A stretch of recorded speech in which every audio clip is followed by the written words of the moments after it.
उत्तराखंड में 11 दिन पहले कुदरत का कहर टूटा था। तबाही के बाद लोगों की मदद के लिए एबीपी न्यूज ने मुहिम चलाई है। 7,000 लोगों के लापता होने की जानकारी आई अभी तक इस मुहिम के तहत एबीपी न्यूज के पास।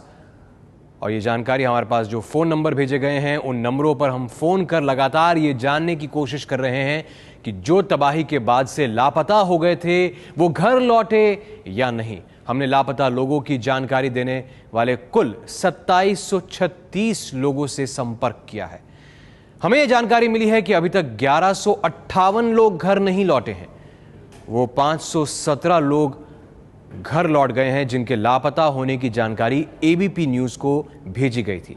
1043 लापता लोगों के बारे में जानने के लिए हमने उन नंबरों पर फोन किया जो नंबर हमें भेजे गए थे, लेकिन अभी तक उनसे संपर्क नहीं हो पाया है। मदद के लिए एबीपी न्यूज की मुहिम आगे भी जारी रहेगी। मेरे सहयोगी विजय विद्रोही मेरे साथ जुड़े हैं। विजय से बात करते हैं। विजय, बताइए कहां तक पहुंची है ये मुहिम? देखिए सिद्धार्थ, उत्तराखंड की तबाही में बहुत से जो लोग फंसे उनको सेना ने बचाया, लेकिन कुछ ऐसे लोग भी हैं जो अभी तक लापता हैं। परिजन उनकी तलाश कर रहे हैं, जगह जगह उनकी तस्वीरें लेके घूम रहे हैं। तो एबीपी न्यूज़ ने जो मुहिम चलाई, जो पहल की थी, वो पूरी क्या थी हमें बता रहे हैं शिवम गुप्ता। तो एबीपी न्यूज़ ने किस तरह से इन लापता लोगों का पता लगाने की कोशिश की?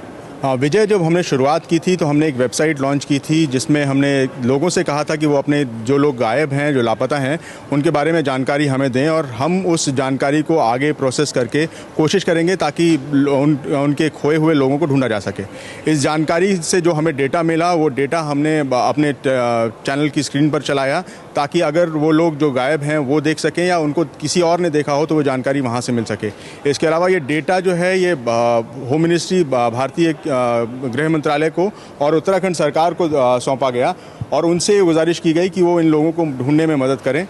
करीब 7 दिन बाद जब हमें काफ़ी ज़्यादा सफलता मिली कुछ लोगों को तलाशने में, उसके बाद हमने दोबारा एक काम शुरू किया। हमने एक एक व्यक्ति को, जिन्होंने करीब 7,500 लोगों ने हमसे संपर्क किया था। तो ये जो आप बता रहे हैं, ये हमारे जो एबीपी न्यूज़ के लोग हैं, ये लगातार फ़ोन कर रहे हैं। वहाँ आप देख रहे हैं वो भी लगातार फ़ोन कर रहे हैं और बाकायदा एक एक परिजन ने जिसने हमें फ़ोन पर सारी जानकारी दी थी या वेबसाइट के ज़रिए जानकारी दी थी, उनके माध्यम से रीचेक करने की कोशिश हो रही है कि उनके परिजन क्या वास्तव में अब लौट आए हैं या उनके बारे में आखिरी स्थिति क्या है और अंतिम जानकारी उनके बारे में क्या मिली है। आंकड़ों के हिसाब से देखा जाए तो मरियम, आंकड़ों के हिसाब से हम लोग कितना सफल हुए हैं लोगों को बताने में उनके परिजनों के बारे में?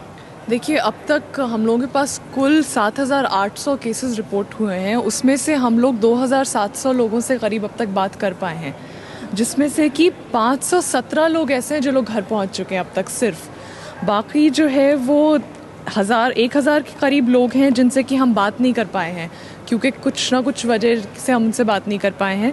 1100 लोग हैं जो अब तक जिनका कुछ नहीं पता है। 1150 लोग हैं जिनका अब तक कुछ नहीं पता है, जिनसे हम बात नहीं कर पाए। उनसे लगातार हमारी कोशिश है, हम लगातार कोशिश कर रहे हैं। ये आप देख रहे हैं हर तरफ लोग बैठे हुए हैं। हम लोग कोशिश कर रहे हैं जिनसे बात नहीं कर पा रहे उनसे करते चले जाएं और आगे हम लोग जो 7,800 हैं हर एक इंसान से हम बात कर पाएँ। इसमें से अब तक हमें जितने लोग मिले उसमें से 12 लोग ऐसे हैं जिनके की मौत की खबर आ चुकी है। तो मतलब यहाँ तक हम लोगों को खबरें पता चल रही हैं कि कितने लोग आ गए हैं, कितने नहीं आए हैं। अब देखिए, कोशिश हमारी है कि हम और लोगों तक पहुँच पाएँ।